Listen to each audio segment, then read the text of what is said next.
Number 5 is turmeric. This bright yellow spice has been used for years as an anti-inflammatory. The inclusion of turmeric has been seen to increase antibodies. In addition, several studies have shown that when ingested, turmeric moderates bacterial load within the gut. In short, it's a wonderful way to decrease swelling and reduce pain caused by things like arthritis. Number 6 on the list, avocado. Yes, you heard right. Avocado has long been given a bad rap with the myth that it's highly toxic for dogs.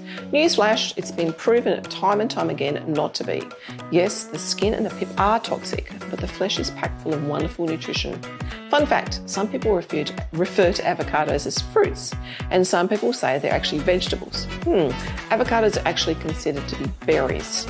Full of magnesium, potassium and copper, they are a must-have in our house for both us humans and our doggos.